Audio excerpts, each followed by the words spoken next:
hoy tengo el honor de estar aquí sentada con la regidora Marcela Páramo, quien viene a platicarnos un poquito sobre los niños con discapacidad. Buenas tardes, Marcela, ¿cómo estás? ¿Qué tal? Mucho gusto Mucho de gusto. poder estar contigo y con todo tu auditorio. Para mí es un placer poder tener estos espacios y platicar de lo que tanto nos apasiona. Así es, pues muchas gracias por acompañarnos. Bienvenida. Gracias.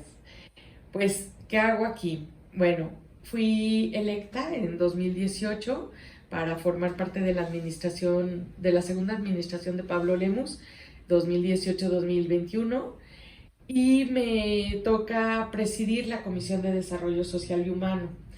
Toda mi vida la he dedicado a trabajar con niños y jóvenes con discapacidad en la parte educativa y de rehabilitación, y fui invitada al al ayuntamiento, no solamente, bueno, como la parte de regidora que me toca a la Comisión de Desarrollo Social, sino también para buscar que el municipio fuera cada vez más incluyente. Entonces, todas las acciones que he venido desarrollando en estos 3 años han tenido ese enfoque de transversalizar el tema de la inclusión de las personas con discapacidad, que es a lo que me he dedicado toda mi vida. Durante 35 años tuve una escuela de educación especial, trabajábamos con los niños y los jóvenes en la parte educativa, y estábamos incorporados a Secretaría de Educación, entonces los chicos iban cumpliendo los ciclos escolares como en escuela básica, su preescolar, su primaria y su secundaria, con las adecuaciones curriculares pertinentes para que ellos puedan acceder al programa. Y bueno, realmente fue un trabajo muy enriquecedor, de mucho aprendizaje. Cada ciclo escolar era distinto, porque cada chico era un reto y una oportunidad de hacer que ese joven o ese niño desarrollara al máximo su potencial. Porque cuando tienes a alguien con discapacidad, eso es lo que buscas, desarrollar al 100% su potencial y hacer que tenga una mejor calidad de vida. Las limitaciones ya las conoces y él mismo las conoce. Entonces, lo que tienes que hacer cuando conoces a alguien con discapacidad o cuando tienes un alumno con discapacidad es buscar el cómo sí. Claro. ¿Cómo sí puedo hacer esto? A lo mejor no lo vas a hacer de la misma manera o de la manera convencional que lo hace otro niño, pero sí podrá ir alcanzando, o por lo menos tratar de hacer que esa brecha entre lo que puede hacer y lo que debe de hacer, de acuerdo a los planes y programas, sea cada vez más estrecha. Claro. Tener un alto sentido de tenacidad, de persistencia, y hacer que él y sus padres también lo tengan. Porque la discapacidad, pues tú sabes, es una invitada muy maleducada, llega en el momento en que menos te lo esperas. Claro. Una mamá está esperando bebé y pues claro que tiene todas las ilusiones del mundo, todas las expectativas del mundo, y sácatelas que a veces le avisan antes del parto o en el momento del parto, pues que ese chiquito viene con alguna discapacidad. Y es como recibir un balde de agua fría y pensar que aunque tenías todos los boletos comprados para irte a Europa, de repente te van a mandar a Malasia. E incluso muchas veces nacen los bebés, ahora sí que sanos, y sucede algo que genera una discapacidad de los niños, ¿no? Sí. Entonces pasa esto y entonces hay que reestructurar, y el cambio de vida, pues de la familia, de los padres, Sí. del entorno, de la comunidad del niño. Exactamente, y tienes que adaptarte lo más rápido posible. No, con esto no quiero decir que sea fácil ni que no vivas el proceso de duelo, porque claro que tendrás que vivirlo. De cualquier manera es tal cual un duelo, es romper tus expectativas, es dejar a un lado el camino que te habías imaginado y planeado y buscar esa otra ruta que no por ello tenga que ser mala. Yo te puedo decir, yo valoro mi discapacidad. Yo sí la tengo desde niña, es un problema congénito y claro que ha ido dándome más limitaciones por la edad misma, pero pues es irte adaptando a lo que sí hay y vivir feliz, porque a esta vida vienes a eso. Claro. Entonces, Entre más rápido te adaptes a esa nueva circunstancia, a esa nueva condición de vida, mejor te va a ir. Porque entonces ya podrás ver la vida no en color negro, claro, ni en esa tristeza, sí, ni en toda ese... la tonalidad de color, Sí, claro. romper, sino pues buscar ese otro camino donde puedes elegir ser feliz con lo que tienes Claro. y adaptarte a lo que tienes. Yo sé que no voy a correr un maratón, sé que no voy a ser la mejor deportista del mundo, pero hay muchas otras cosas que sí puedo hacer y esas son las que quiero hacer. Como el trabajo que estás haciendo aquí. Exacto, y eso es el sentido que tienes que darle también a cualquier chico, cualquier niño con discapacidad, cualquier adulto con discapacidad, porque la discapacidad puede llegar, como estamos hablando, en el nacimiento o durante la primera infancia, pero también puede llegar por un accidente en cualquier etapa de tu vida Claro. o por alguna enfermedad. Nadie estamos exentos. No claro. estamos exentos, entonces hay que pensar que todos somos corresponsables de formar una sociedad incluyente. No solamente quienes la tienen, sino los gobernantes, la sociedad civil y por supuesto las personas con discapacidad. Oye, Marcela, regresando un poquito, nos decías que hace 3 años que entraste a esta oficina. Platícanos de qué problemáticas en este tema tenías tú en mente o querías resolver o tenías ganas de lograr. Bueno, mira, para empezar, cuando acepté la invitación, fue porque realmente yo veía que Pablo Lemus tenía una forma de gobernar muy distinta. Ya llevaba 3 años cuando me tocó que me invitara y yo lo seguía en redes porque yo veía su trabajo muy distinto que cualquier otro político. Entonces entré con esa convicción de que las cosas sí pueden hacerse y que puedes hacer mucho cuando estás en gobierno. Y entonces, bueno, mi invitación fue a formar parte del equipo de regidores, sí con la Comisión de Derecho, de Desarrollo Social y Humano, pero con la idea muy clara de tratar de hacer un Zapopan cada vez más incluyente. Uh-huh. Entonces, varios programas que propuse o varias situaciones que propuse era abonando a esta inclusión. Por ejemplo, en el momento que yo entré, ya había 90 kilómetros de banquetas incluyentes, pero la promesa que hizo Pablo fue que fueran 300 kilómetros de banquetas. Entonces, bueno, pues fue seguir con esa tónica de que todas las nuevas construcciones fueran con desarrollo universal, donde las banquetas, los espacios públicos, todo fuera con este tipo de arquitectura. Y ya en la parte legislativa, mi primera tarea fue tratar de que dejáramos una norma técnica de accesibilidad universal, que mucha gente me decía, ese va a ser tu legado, cuando acabes los 3 años vas a lograrla, que se apruebe. Y yo dije, no, ¿cómo que 3 años para lograr esta norma técnica? Tiene que salir rápido. Y pues lo logramos sacar en el primer año de mi ejercicio como regidora, porque lo que pretendo con esta norma Muchas técnica... felicidades. Sí, gracias.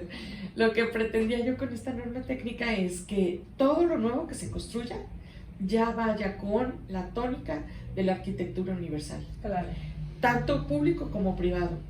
Y no pretendemos que esta norma sea una norma persecutoria para lo que ya está construido, pero sí cuando vas a hacer una remodelación, buscar que se haga la remodelación con lo mejor que se pueda para tener una accesibilidad. Y bueno, trabajamos muchísimo en la parte de la cultura hacia las personas con discapacidad. Desde el primer momento dimos cursos a regidores, cursos a asesores, cursos en donde los pidieran, cualquier dependencia que pidiera el curso de derechos humanos sobre las personas con discapacidad, íbamos a darlo.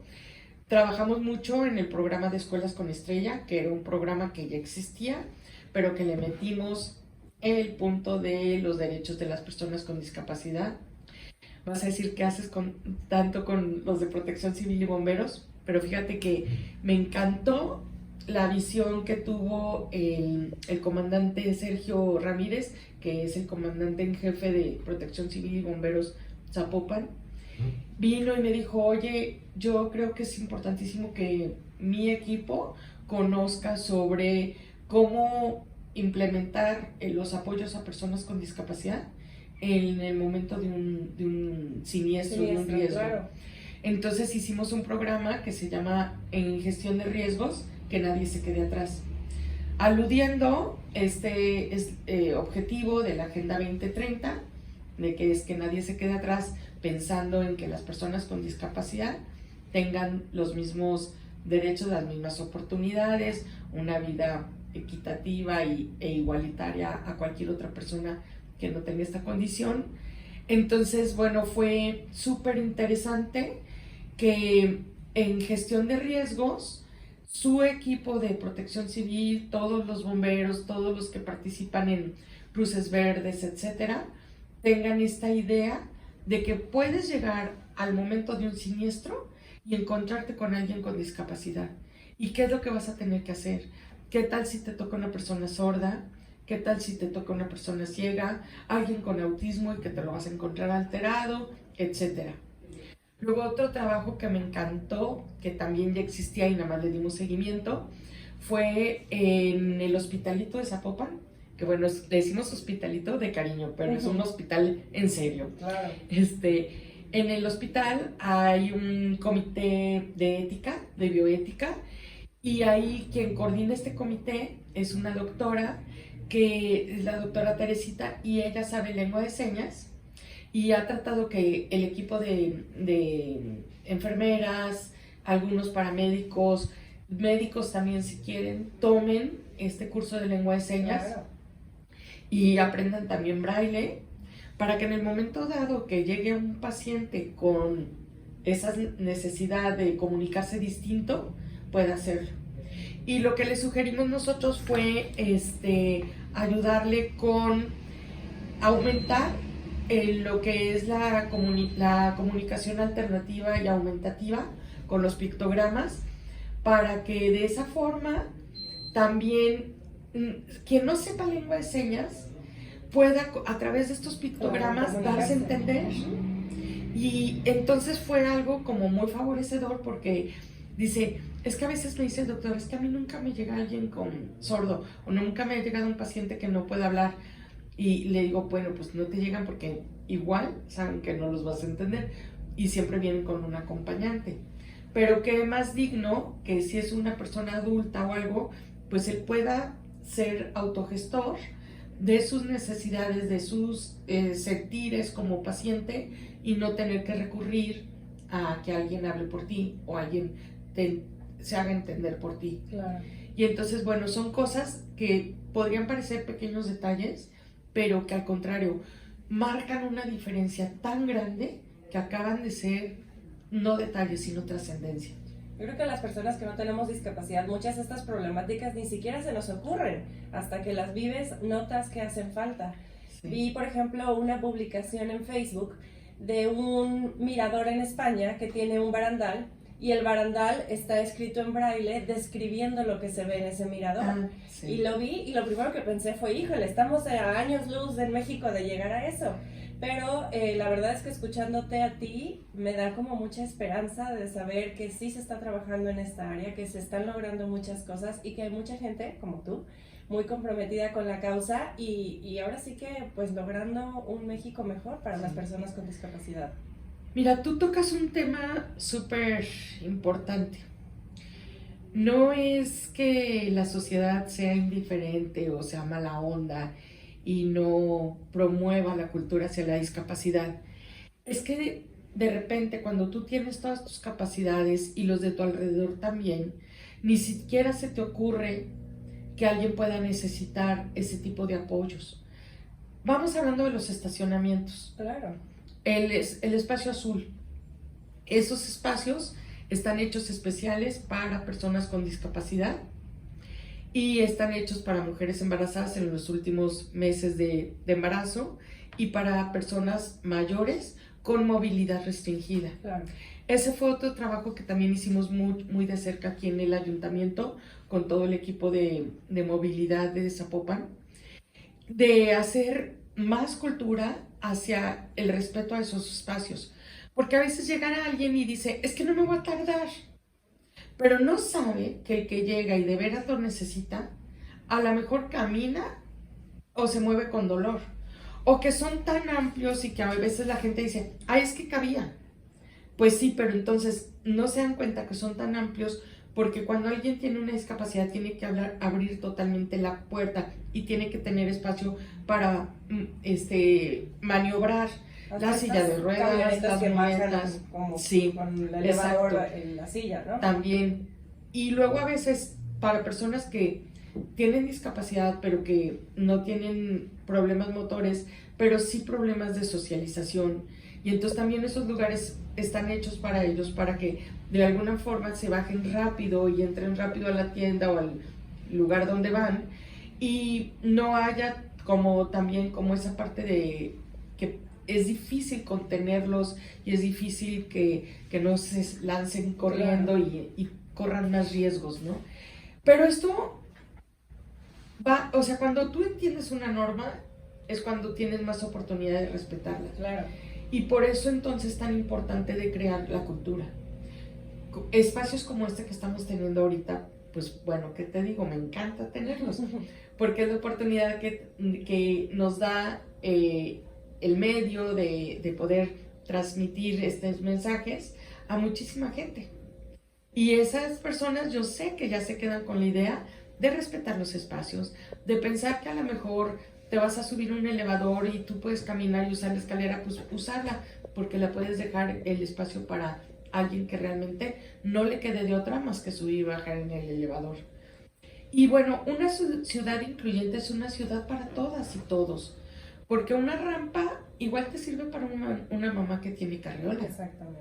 Igual te sirve para una persona mayor que ya no tiene tan fácil sus movimientos y para subir y bajar una escalera. Corre menos riesgo bajando en una rampa. Claro, las rampas tienen que tener cierta pendiente, por eso hicimos la norma técnica. Porque de repente te topas con que te dicen, ¡ay, rampa! ¡Úsela! No, pues me voy de boca. Sí, entonces las rampas tienen que tener un declive necesario para poder bajar fácilmente y no que sea al contrario, mucho más riesgo, ¿no? Claro. Y todo este tipo de detalles y estas cosas las vas entendiendo cuando va habiendo estas oportunidades de explicarlo a la sociedad. Y esa es otra parte que también trabajamos muchísimo en Zapopan. Sacamos un cuadernillo que repartimos en las escuelas en un 3 de diciembre, que es el Día Internacional de las Personas con Discapacidad. Ese día se dieron talleres en varias escuelas y repartimos estos cuadernillos para que los niños puedan seguir trabajando en su escuela o en su casa los derechos de las personas con discapacidad. Y saber que no es porque tengamos buena voluntad, es que es un derecho. Y ese derecho ya está en papel, pero tiene que estar en acciones. Y eso va a ser lo más importante, que esté en acciones. Y las acciones las hacemos todos los días. Lo que tenemos que eliminar son las barreras, pero las barreras no solamente son arquitectónicas, las barreras pueden ser de comunicación o lo más importante, las barreras de actitud. Sí, educar a las personas, ¿no? Exactamente. A veces hasta la mirada. Yo digo, alguien que sonríe, tú notas que hay una intención favorable de entablar una comunicación o simplemente de amabilidad. Pero cuando se te queda viendo como, ¿qué le pasó? Claro. ¿Qué tiene? O casi que te haces hasta un lado porque crees que se contagia la discapacidad. Pues bueno, eso no es tan agradable. Comentarios ofensivos que todavía llegas a escuchar, que totalmente discriminatorios. Me acuerdo hace poco una mamá llorando que estaba en el parque metropolitano y pasó una señora con sus niños chiquitos y ella iba con su hijo con autismo y el chico, pues ya sabes, hace estereotipias y corre sobre su eje, etcétera. Y pasó esta señora con sus niños y dijo, ay, estos monstruos no deberían ni de nacer. Imagínate el comentario tan fuerte, tan discriminatorio, tan doloroso para la mamá y aún para el chavo, porque aunque tú digas, ay, ni me entiende, claro que el chavo entiende, claro que el chavo entiende. La intención. Y entonces estas son las cosas que no debemos de permitir y que no deben de suceder, porque además la discriminación ya es un delito y en un momento la señora puede proceder. Claro. Entonces, qué terrible que tengas que escuchar estas cosas todavía hoy en día, cuando se supone que lo que tenemos que ser es empáticos, incluyentes y tratar de todos tener un espacio digno para vivir. Marce, muchísimas gracias. La verdad, me encantaría quedarnos a platicar más tiempo y también me encantaría que nos pudieras regalar en algún momento dado otra entrevista para poder seguir platicando de esto. Claro de verdad, sí. Muchísimas gracias por tu tiempo, gracias por estar aquí con nosotros. Esperamos verte pronto. Gracias, muchísimas gracias. Muchas gracias a todos ustedes por escucharnos. Bonita tarde.